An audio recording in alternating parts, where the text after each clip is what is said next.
A graça e a paz, no nome do Senhor Jesus Cristo, amada igreja. Amém. Louvado seja o nome do Senhor, que nos permite estarmos juntos nessa manhã, louvar e bendizer o seu santo nome, mediante a sua graça. É um privilégio estar com os irmãos nessa manhã, poder compartilhar um pouco da palavra de Deus, esse grupo que se reúne tão recentemente, e poder rever amigos queridos, como o reverendo Lugero e sua família. Temos também a minha família, que está aqui, a irmã Henrica, os meus 3 filhos, João, Gabriel, Samantha e Chloe. Viemos com alegria e podemos hoje compartilhar um pouquinho da palavra do Senhor. Convido a amada igreja para abrir a Escritura na segunda carta de Paulo a Timóteo, capítulo 1.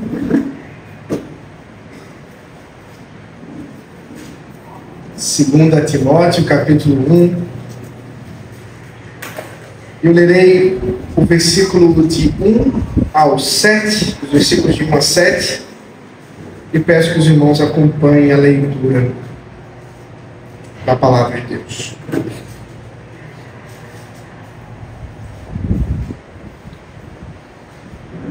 2 Timóteo, capítulo 1, versículo de 1 a 7, assim diz o Senhor. Paulo, apóstolo de Cristo Jesus, pela vontade de Deus, de conformidade com a promessa da vida que está em Cristo Jesus. Ao amado filho Timóteo, graça, misericórdia e paz da parte de Deus Pai e de Cristo Jesus, nosso Senhor. Dou graças a Deus, a quem desde os meus antepassados sirvo com consciência pura, porque sem cessar me lembro de ti nas minhas orações noite e dia. Lembrado das tuas lágrimas, estou ansioso por ver-te, para que eu transborde de alegria, pela recordação que guardo de tua fé sem fingimento, a mesma que primeiramente habitou em tua avó, Loide, e em tua mãe, Eunice, e estou certo de que também em ti.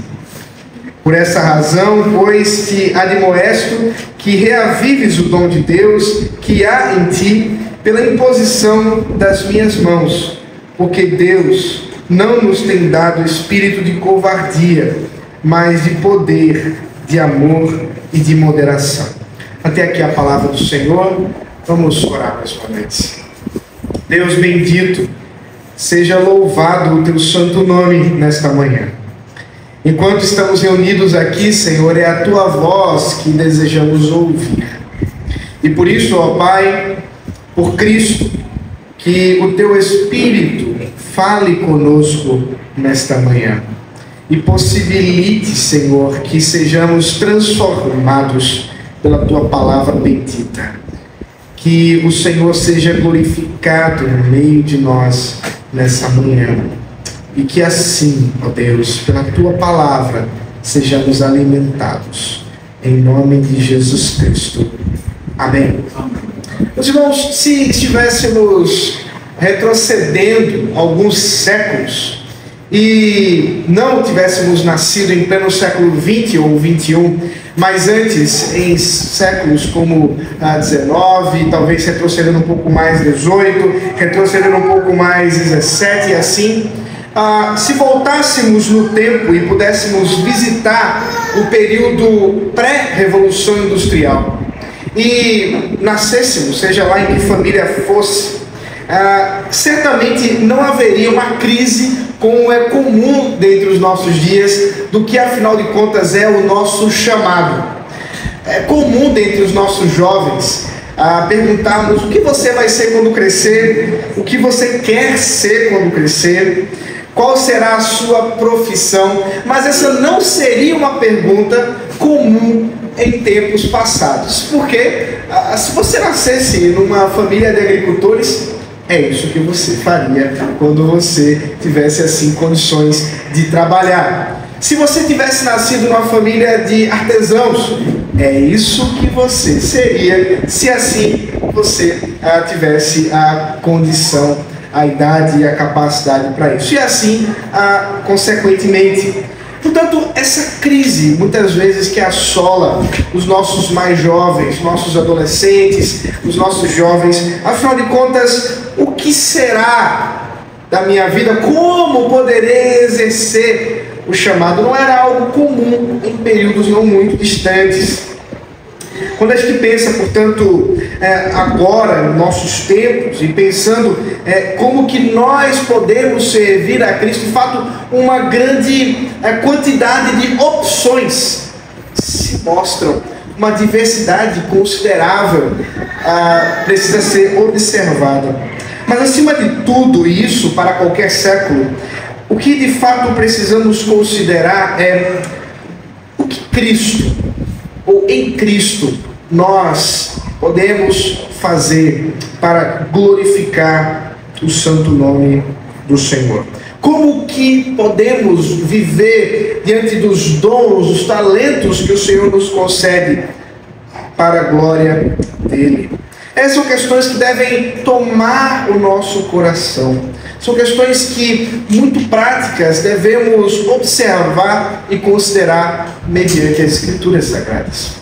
Quando o apóstolo Paulo escreve sua segunda carta ao amado irmão, amigo, pastor Timóteo, Paulo está escrevendo já em sua segunda vez na prisão em Roma. Ao que tudo indica, o apóstolo Paulo já considera que sua vida está por um fio. Os elementos, as questões que estavam rodeando Paulo naquele momento, faziam com que certamente seu coração estivesse estremecido.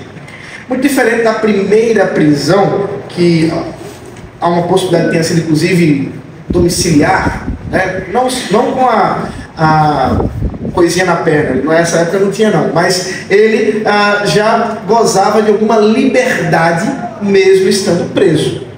Agora, nós temos elementos para pensar que a prisão já era algo parecido com uma masmorra, sem qualquer possibilidade de higiene, sem inclusive uma condição de alimentação. Não havia direitos humanos para brigar aí pela refeição diária dos detentos, não era esse o caso. O apóstolo Paulo, se fosse se alimentar, carecia de que pessoas levassem alimento, caso das benesses dos carcereiros ele assim pudesse fazer. Portanto, para comer, para beber, qualquer que seja o caso, ele precisava de auxílio, de ajuda de amigos. Mas se você observar a carta, já na sua parte mais final, verá que ele mesmo considera-se abandonado por aqueles que estavam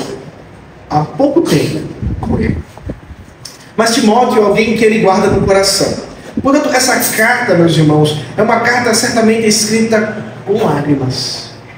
É uma carta de alguém que escreve para um amigo, um filho na fé. A carta que Paulo, com muita paixão, escreve para um amigo que tem muitas saudades.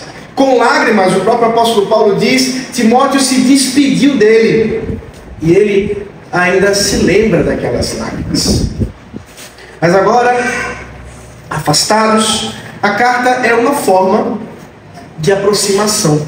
Portanto, o caráter muito pessoal dessa carta é esperado.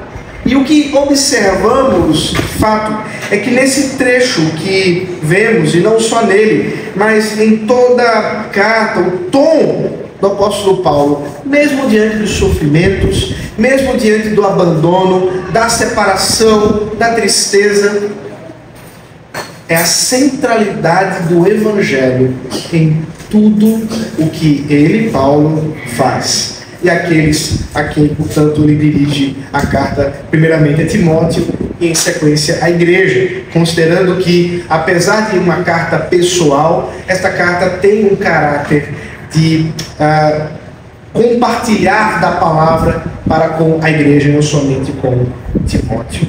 Ao vermos esse modo que Paulo retrata a sua lembrança, o seu carinho por Timóteo, nós podemos considerar também o nosso chamado como igreja, para observar o amor e o carinho que devemos desfrutar em comunhão uns com os outros. Isso está pressuposto na carta. Nem é o nosso tema aqui, mas é o que está pressuposto para que ela exista. É que houvesse, em primeiro lugar, amor, carinho, comunhão entre o apóstolo Paulo e seu amado amigo Timóteo. Meus irmãos, quando lemos este início da carta, vemos que Paulo está preocupado em lembrar a Timóteo do chamado que Deus tem para com ele. E é sobre isso que vamos tratar nesta manhã, o chamado. Seja o chamado de Paulo, aquilo que agora ele cumpre encarcerado e, portanto, extremamente limitado, seja o chamado de Timóteo, que cumpria aquilo que o próprio Deus lhe havia capacitado e por questões da própria ordem da igreja fora enviado por Paulo para a igreja de Éfeso. Sejamos nós nessa manhã o nosso chamado diante do Senhor, como glorificar o seu santo nome. Primeiramente, no versículo de 1 a 4, eu chamo a atenção dos irmãos para observarmos que o apóstolo Paulo está bem certo que esse chamado se dá pela graça soberana de Deus. Veja comigo mais uma vez no texto. Paulo, apóstolo de Cristo Jesus, pela vontade de Deus, de conformidade com a promessa da vida que está em Cristo Jesus.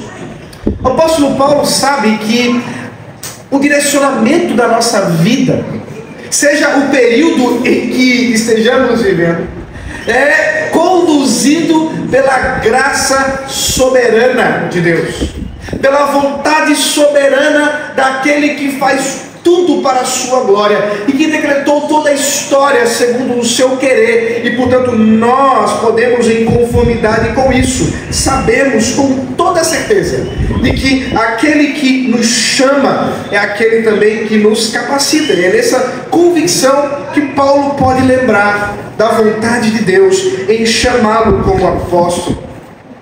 É claro, ao fazer isso, Paulo de modo algum está como alguém que precisa lembrar ao seu amigo que ele é apóstolo ou que ele detém alguma autoridade. Timóteo sabe disso. Timóteo sabe que seu amado pastor tem autoridade, portanto foi inclusive sob essa autoridade que ele se dirigiu a Éfeso, coisa que Paulo trata na sua primeira carta. Mas aqui, amados irmãos, quando Paulo lembra-se do seu próprio chamado, quando ele se lembra daquilo que Deus fez em sua vida, ele também está fazendo isso para a lembrança de Timóteo e para a lembrança de todos nós pelo Espírito Santo, e sermos levados a perceber que o Senhor nos chama, o Senhor nos direciona. A vontade de Deus é de fato aquilo que conduz o chamado, seja para aqueles que serão artesãos ou para aqueles que serão quaisquer outras coisas que o Senhor assim determinar.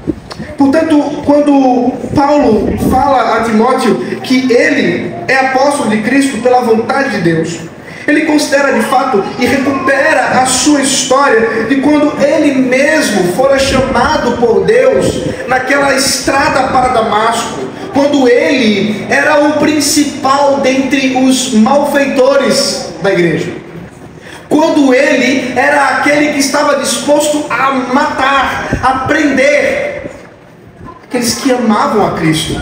E portanto, naquela convicção sanguinolenta, o próprio Cristo se apresenta a Paulo e de modo maravilhoso ele foi chamado para a pregação da palavra, foi chamado para o apostolado. Portanto, é a vontade de Deus que conduz isso, é a graça soberana.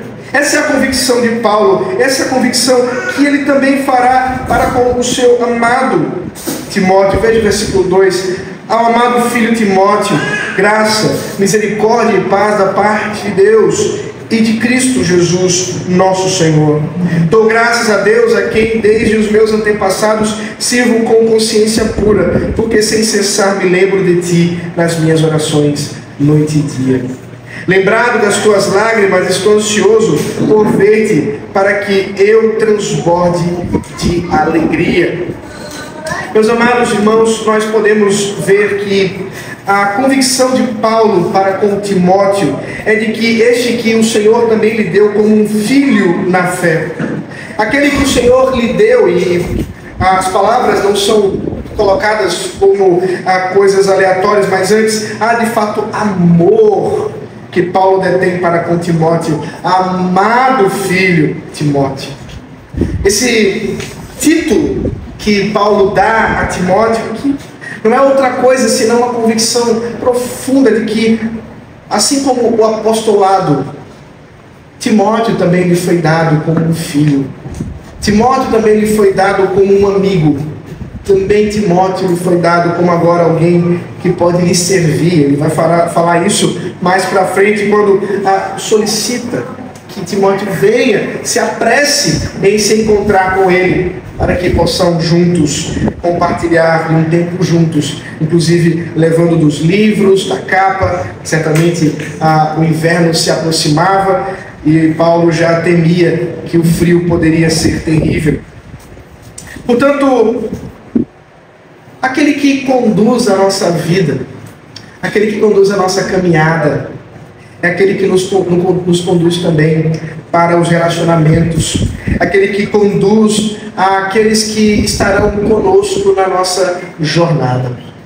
Paulo pode estar certo disso ao escrever a Timóteo, como também está, quando ele escrevendo a Timóteo, diz de outros que o abandonaram e que ele mesmo fala, e foi bom que assim fosse. Foi bom que assim acontecesse, porque aqueles ali não estavam, de fato, alinhados com o chamado de Cristo na vida de Paulo. Antes lhe serviram de grande tristeza. Portanto, agora Paulo, ao falar com Timóteo, pode se lembrar daquele amado amigo e rogar as bênçãos sobre sua vida. Está aí alguma coisa que certamente Paulo poderia fazer, mesmo encarcerado. Ele não poderia encontrar o seu amigo, ele não poderia lhe oferecer qualquer outra coisa senão uma carta, mas ele poderia orar pelo seu tempo. Como acabamos de fazer pela oração pastoral, a intercessão que é tão importante e também didática para a igreja, está aí algo que precisamos ser lembrados constantemente. Não apenas no dia do Senhor, quando a igreja está reunida para o culto solene, mas também quando nós, em nossos lares, em nossos momentos individuais ou familiares com Deus, devemos também manter o nosso chamado de oração intercessória. Eu gosto muito daqueles, especialmente as irmãs, elas são mais sensíveis a isso. Deus capacitou dessa forma. Daquelas irmãs, aquelas senhorinhas, reverendo Gera, que tem aqueles caderninhos todos preenchidos com nomes, os quais ela lembra-se nas suas orações diárias. E que hábito piedoso, meus irmãos. E que tradição bondosa, maravilhosa é nós lembrarmos dos nossos irmãos. Lembrarmos de orar por aqueles que estão mais perto, daqueles que estão mais longe, mas considerarmos sempre as necessidades dos outros, porque isso é amor. Está aqui, portanto, Paulo dizendo, amado filho, e cumprindo de fato o amor que exerce para com o seu filho, ao dizer que lembra-se dele em suas orações, rogando as misericórdias do Senhor, rogando a paz do Senhor à vida daquele irmão que ele sabe que tem passado por lutas. Afinal, a igreja que ele foi designado para pastorear não era uma igreja fácil. A igreja de Éfeso, uma igreja com grandes dificuldades, uma igreja que tinha desafios de liderança, uma igreja que havia problemas, inclusive, a falsos profetas que se levantavam do púlpito para ensinar a igreja de forma errada. Até mesmo, isso vai estar na primeira carta, Paulo precisa instruir Timóteo a tomar cuidado com algumas mulheres que aparentemente estavam sendo direcionadas pelo paganismo para tomar a frente da igreja e até mesmo conduzi-la a encontrar a vontade do Senhor. Portanto, Paulo sabe, Timóteo tem promessa. E como pastor, nós sabemos que igreja, seja lá onde ela for, em Éfeso, João Pessoa ou Olinda, igreja dá trabalho para o pastor. E é assim que tem que ser mesmo. Pastor tem que trabalhar no dia. Pastor tem que cuidar das ovelhas. E em qualquer contexto que seja, nós teremos, portanto, as lutas naturais do trabalho pastoral. Timóteo, portanto, recebe da parte de Paulo o amor e o carinho por meio de orações, por meio de intercessão, assim como também pela alegria do passado, dando graças pela vida do próprio Timóteo, como também da sua própria vida. O apóstolo Paulo, curiosamente, no versículo 3, fala de algo da sua vida antes mesmo do seu chamado em Cristo. Porque considera, e aqui um detalhe teológico muito curioso, considera uma conexão, uma continuidade entre o Antigo e o Novo Testamento. Por isso que ele pode falar sem nenhum problema de que o mesmo Deus a quem ele serve é o dos seus antepassados. Porque não há uma ruptura entre a igreja do antigo Israel com a igreja agora gentílica. A igreja que ele serve enquanto apóstolo, mas que também os seus antepassados serviram, porque é uma igreja só. Nós cremos que o mesmo pacto, a mesma aliança da graça que servia a igreja de Israel é o mesmo pacto, a mesma aliança que também hoje nos serve, e qual pertencemos por Cristo, pelo mesmo Messias, pela mesma promessa, diz Paulo. Essa promessa cumprida em Cristo, essa promessa que todos nós servimos. Portanto, isso está previsto e pressuposto no chamado também. No chamado de que, assim como no passado o Senhor chamou, Ele continua a nos chamar. Assim como no passado o Senhor capacitou, Ele continua a nos capacitar. Assim, o apóstolo Paulo menciona das suas orações a lembrança das lágrimas de seu amado filho Timóteo, quando se despediram, e agora a ansiedade boa de aguardar o reencontro com seu amigo. Amizades, companheirismos, tem disso. Tem esse desejo do reencontro. Muitas vezes, quando afastados, nós sentimos falta. Isso é bom. Paulo tinha muitos motivos para sentir falta. A solidão certamente lhe abatia. Mas ele poderia estar certo e que em breve poderia se reencontrar com seu amigo e irmão Timóteo. Essa alegria da parte de Paulo faz com que agora ele direcione os seus olhos para o próprio chamado de Timóteo especificamente. A partir do versículo 5, o apóstolo Paulo passa a mostrar da providência secreta de Deus em como aplicou o chamado, não mais dele, mas também de Timóteo. E como foi que o próprio Timóteo foi chamado para servir a Cristo. Veja o versículo 5. Pela recordação que guardo de tua fé, sem fingimento, a mesma que primeiramente habitou em tua avó, Loide, e em tua mãe, Eunice. E estou certo de que também em ti.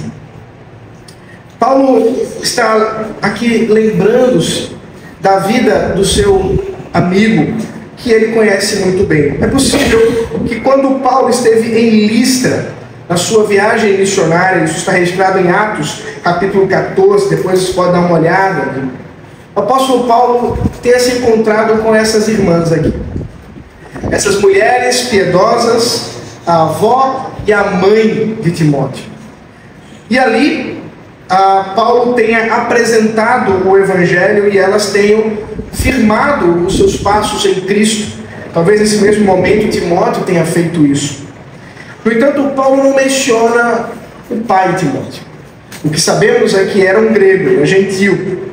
Mas não temos detalhes a mais, senão, portanto, a ausência de ser citado como aquele que pertence ao grupo de piedosos que cuidaram de Timóteo. Aqui podemos observar da providência secreta do Senhor. Porque, assim como Timóteo, muitos de nós também fomos conduzidos à fé de maneiras curiosas e de maneiras ordinárias. Talvez você tenha nascido num lar cristão.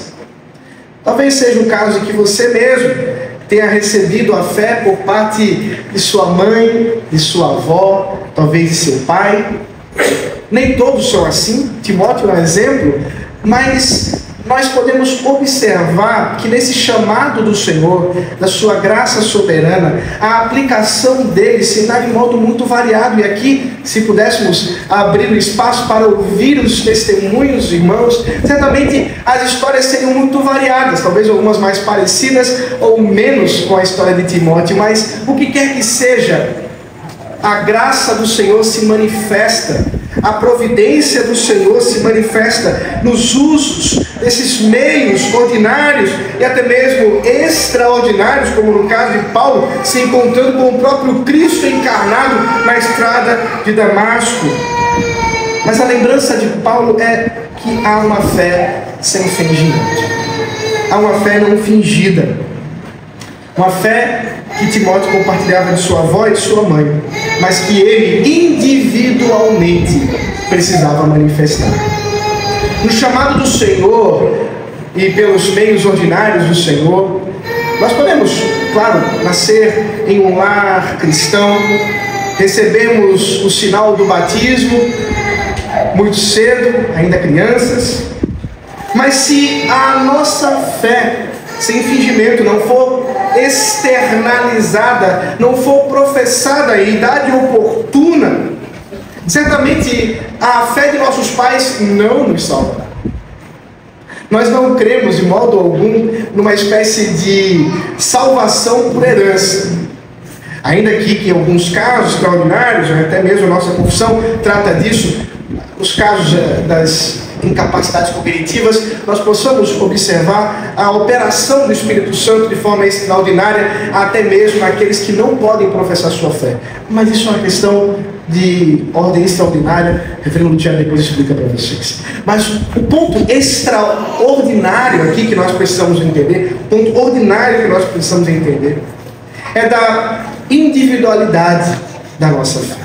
E nisso nós podemos olhar para as nossas crianças, que aqui estão presentes, os nossos mais jovens, e vemos que cabem a elas, cabem a cada um de nós individualmente professar uma fé sem fingimento, professarmos de nós mesmos aquilo que o Senhor nos chamou para vivermos individualmente. Amados irmãos, o nosso chamado em Jesus Cristo para pertencermos à Igreja de Cristo não nos faz, portanto, como que estivéssemos correndo numa boiada, porque o Senhor não nos trata como bois, o Senhor nos trata de modo individual. E, portanto, nessa individualidade, dentro da coletividade da igreja, precisamos considerar o nosso chamado daquilo que o Senhor individualmente tem levado-nos a operar. O que eu quero dizer com isso? É que nem todos são chamados para serem pastores, nem todos são chamados para serem presbíteros, nem todos são chamados para serem diáconos, nem todos são chamados para serem médicos, nem todos são chamados para vivenciar uma mesma profissão, mas em toda profissão, em todo chamado, somos igualmente levados a viver uma fé sem fingimento. Seja o caminho que o Senhor tem traçado para você, meu irmão e minha irmã, é a fé sem fingimento que de fato deve ser expressada no dia a dia, não simplesmente um pronunciar de lábios dominicais, mas antes diariamente direcionados pela palavra de Deus numa convicção de fé genuína, verdadeira, não mecânica. Nós muitas vezes, por causa do atrapalhar do dia a dia, por causa das muitas atividades que nós tomamos, nem muitas vezes nos lembramos disso. Apenas vivemos.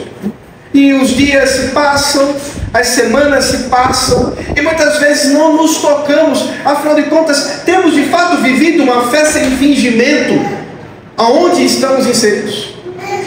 Será que a nossa fé sem fingimento se mostra nos relacionamentos com os nossos vizinhos? Será que a nossa fé sem fingimento se mostra no nosso trabalho, naquilo que temos exercido com as mãos? Será que isso se dá com os nossos relacionamentos com amigos, com colegas de trabalho, com irmãos da igreja? Como temos assim vivido? Paulo poderia atestar que recorda da fé sem fingimento de Timóteo. Assim também nós devemos considerar nesta manhã o nosso chamado em Cristo para viver sem fingimento essa fé. Finalmente, irmãos, versículos 6 a 7, o apóstolo Paulo chama a atenção de Timóteo para a aplicação do seu chamado no serviço eclesiástico, no serviço que Deus lhe concedeu para a sua própria glória. Veja comigo o versículo 6 ao 7. Por essa razão, pois, te admoesto que reavives o dom de Deus que há em ti pela imposição das minhas mãos. Porque Deus não nos tem dado espírito de covardia, mas de poder, de amor e de moderação.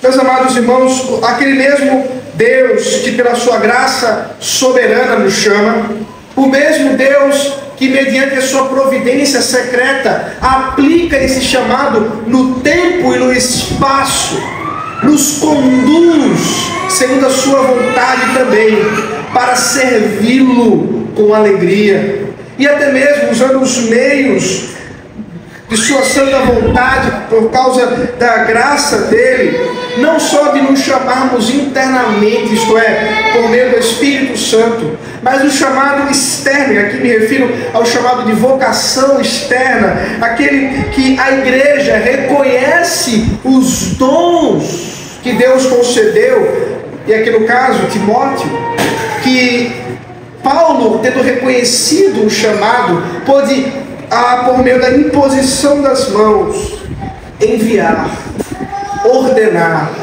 Timóteo para o serviço pastoral.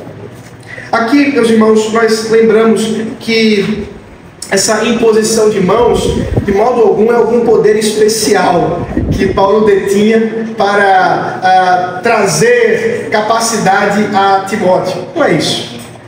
Há um simbolismo que remonta ao Antigo Testamento, quando as mãos eram impostas também nas ordenações aos ofícios de sacerdote, de rei e de profeta. Aqui nós somos lembrados que esse símbolo tem a ver com a responsabilidade e a autoridade da igreja com aqueles que foram chamados para o serviço da igreja, para o serviço dos ofícios da igreja. Paulo tratou isso na sua primeira carta com mais detalhes, quando ele mesmo diz: não impõe as mãos apressadamente, considerando o fato da responsabilidade. Mas, amados, nem todos são chamados para o serviço eclesiástico, mas todos são chamados para o serviço a Deus. E aqui precisamos considerar uma separação que, infelizmente, muitas vezes a igreja evangélica não faz. E essa separação tem a ver com uma confusão que geralmente nós encontramos na igreja evangélica, a confusão entre a natureza e a graça, uma confusão entre aquilo que é sagrado e aquilo que não é sagrado. E qual é a confusão? Em primeiro lugar, é que as Escrituras estabelecem que absolutamente tudo é sagrado. Que absolutamente tudo é espiritual. Que não há margem para tratarmos de áreas da vida que não estejam diante de Deus. Portanto, quer comais, quer bebais, fazem tudo para a glória de Deus, nos ensina que onde quer que você esteja e o que quer que você faça, você faz a Deus. Essa confusão, portanto, leva muitos a pensar que o serviço eclesiástico tem uma superioridade em relação aos outros serviços que eu vou chamar de não eclesiásticos, porque eu jamais seria incoerente agora dizer que era não sagrado, né? Porque de fato o testemunho das Escrituras e a teologia reformada estabelece que não existe, olha o que eu vou dizer agora, não existe leigo na igreja. Porque não há sacerdotes, a não ser o sacerdócio universal de todos os crentes. É nesse sentido que o chamado de Timóteo também se equivale ao chamado que Deus tem para você e para mim. Seja porque eu sou chamado para o pastorado, ou você chamado para ser um artesão, ou você sendo chamado para ser uma pessoa que vai trabalhar com tecnologia, com TI, ou você que vai trabalhar qualquer outra coisa. Porque simplesmente não há uma separação. O que devemos observar é apenas uma distinção de funções e papéis mediante o chamado soberano do Senhor. Essa confusão que faz com que muitas vezes pessoas que não foram dotadas com o chamado de serem pastores, de serem presbíteros, diáconos, muitas vezes sejam colocados pela igreja, eleitos pela igreja, porque talvez aquela pessoa faz um bom trabalho nos seus serviços particulares e agora deve fazer o mesmo na igreja. Isso nem sempre é verdade. A gente pode lembrar, por exemplo, o caso, e alguns atribuem isso a Spurgeon, outros a Lutero, que um sapateiro tendo perguntado a um deles o que deveria fazer para glorificar a Deus. Então, a resposta teria sido: faça o melhor sapato que você puder e venda a um preço justo, e você estará glorificando a Deus. Curiosamente, não foi a resposta dizer: vá para a igreja e monte uma sapataria gospel. Não foi isso. E esse é muitas vezes o nosso problema, porque nós achamos que servir a Deus no trabalho é alguma coisa relacionada a esse mundo gospel. Então talvez você no escritório, para glorificar a Deus, você tem que ir com a camisa "Jesus te ama", ou talvez você colocar naquela rádio evangélica a mais exagerada que tiver, num som alto, porque afinal de contas você está trabalhando e glorificando a Deus. Esse não é o caso. Talvez, como um contador, você só tenha que fazer o seu trabalho de modo adequado, sendo justo, sendo fiel naquilo que você faz. Talvez, como um médico, o que você precisa fazer é tratar os seus pacientes com humanidade. Talvez, como qualquer profissão que Deus tenha lhe dado, o chamado do Senhor é fazer isso com alegria, com disposição, lembrando sempre que no final das contas nós servimos a Deus. Como mães que em casa cuidam dos seus filhos e podem ser lembradas de que a maior alegria que vocês podem ter não é, vejam só, que os seus filhos estejam com o grau acadêmico maior, ou talvez que eles tenham a maior capacidade de dizer versículos bíblicos do universo, mas que vocês sejam fiéis. diante daquilo que o Senhor tem dado. Esse é o nosso chamado no Senhor. Essa é a condução que Deus nos dá pelo Evangelho. Afinal de contas, absolutamente todos nós temos chamado.